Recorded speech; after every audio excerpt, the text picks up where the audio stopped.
Welcome back to my channel learn English with Biswajit sir. তো দেখো, আজকে তোমাদেরকে আমি ডু অ্যাজ ডিরেক্টেড সম্পর্কে কিছু গ্রামার দিচ্ছি। তো এগুলোকে নোট করে নেবে, যেটি পরীক্ষা বিশেষ করে ক্লাস 10-এর ক্ষেত্রে খুবই ইম্পর্টেন্ট, যদিও এটা ক্লাস 8-9-এও চলবে। ওকে, তো দেখো, যেমন আছে ক্যাচ মি ইউ ক্যান। তো এটাকে কমপ্লেক্স করতে বলা হয়েছে। এখানে হবে catch me if you can. Okay, তারপর বলছে I did not know what to do. I called the police. Use participle use করতে বলা হয়েছে। এখানে পার্টিসিপল ব্যবহার করে এটাকে জয়নিং করো। তো বলছে এখানে for not knowing what to do I called the police, এরকমও করতে পারো, কিংবা due to not known what to do I called the police, যে কোনোভাবে করা যেতে পারে। তারপর আছে could we depend on our guide. তোমরা কি আমার গাইডে নির্ভর করতে পারবে? উই ডিড নট নো, আমরা জানতাম না। এখানে নাউন ক্লজের সাহায্য করতে বলা হয়েছে। তাহলে হবে উই ডিড নট নো, আমরা জানতাম না, if we could depend on our guide, যে আমরা আমাদের গাইড, যিনি মার্গদর্শক, তার উপরে নির্ভর করতে পারবো। ওকে, গাইড মানে মার্গদর্শক, যিনি আমাদেরকে রাস্তা দেখান। ওকে, তারপর দেখো নেক্সট ওয়ান। তারপর হচ্ছে Rabindranath was born in that house. Rabindranath সেই বাড়িতে জন্মগ্রহণ করেছিলেন। I have seen the house, আমি বাড়িটিকে দেখেছিলাম। রিলেটিভ ক্লজ অর্থাৎ অ্যাডজেক্টিভ ক্লজ এটা করতে হবে। তো হবে I have seen the house where Rabindranath was born, আমি সেই বাড়িটিকে দেখেছি যেখানে রবীন্দ্রনাথ জন্মগ্রহণ করেছিলেন। ওকে, এভাবে করবে। তারপর হবে দেখো, তার বলছে Kolkata is called the city of joy. কলকাতাকে আনন্দের শহর বলে মনে করা হয় বা বলা হয়।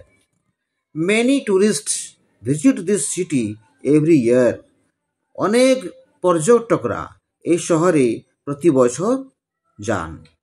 এটাকে রিলেটিভ ক্লজ বলা হয়েছে। Relative clause means adjective clause. Okay, তো দেখো এটা কিভাবে হবে। বলছে মেনি টুরিস্ট ভিজিট কলকাতা, অনেক পর্যটক কলকাতা যান। Which is called the city of joy, যেটাকে বলা হয় আনন্দের শহর।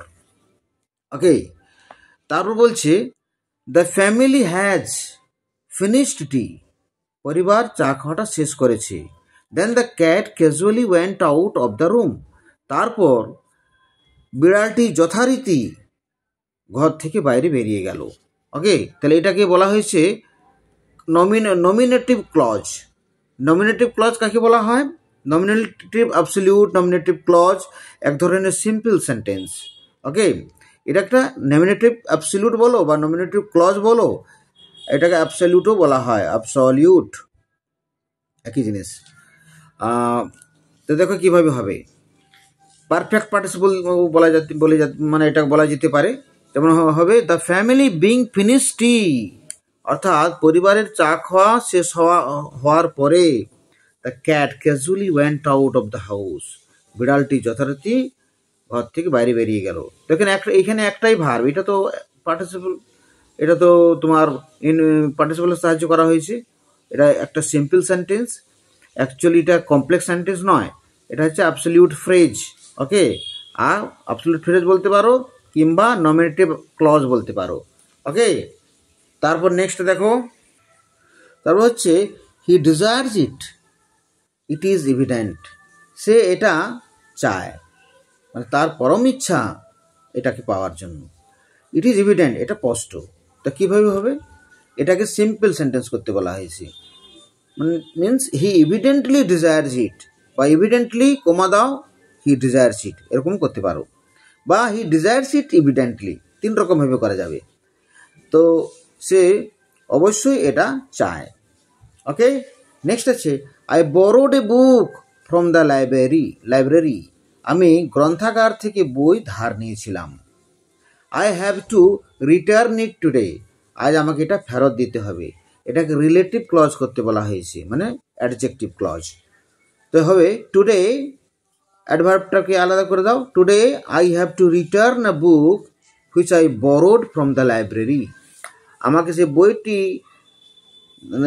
বইটি আমি ধার নিয়েছিলাম গ্রন্থাগার থেকে, সেটা আমাকে আজ ফেরত দিতে হবে। ওকে, তারপর দেখো নেক্সট হচ্ছে উই আর টর্ন আপ। আমাদেরকে টুকরো টুকরো করা হয়। You do not blink an eye. আর তুমি চোখের ফলকও ফেলো না। এটা কমপ্লেক্স করতে বলা হয়েছে। তো কী হবে? Though we are torn up, যদিও আমাদেরকে টুকরো টুকরো করে দেওয়া হয়েছে বা হয়, you do not blink an eye, কিন্তু তুমি চোখের ফলকও ফেলো না। ওকে, তারপর নেক্সট হবে শি ওয়াজ ভেরি টায়ার্ড। এখানে আছে বলছে হোয়ার ডু ইউ লিভ, তুমি কোথায় বাস করো? Please tell me, noun clause করতে বলা হয়েছে। তবে please tell me where you live. Okay, অনুগ্রহ করে আমাকে বলো তুমি কোথায় বাস করো। দেখো টেল মি হোয়ার, টেল মি হোয়াটের যদি উত্তর পেয়ে যাও তাহলে জানবে নাউন ক্লজ, বা সামথিং দিয়েও দেখতে পারো। প্লিজ টেল মি সামথিং যদি বসে যায় জানবে এটা নাউন ক্লজ। তারপর দেখো নেক্সট আছে she was very tired he could not walk anymore. সে খুবই ক্লান্ত, সে আর চলতে পারছে না। ওকে, এটাকে টু দিয়ে করতে হবে, মানে সিম্পল সেন্টেন্স করতে হবে। তো হবে she was too tired to walk, সে এত ক্লান্ত যে হাঁটতে পারছে না। ওকে,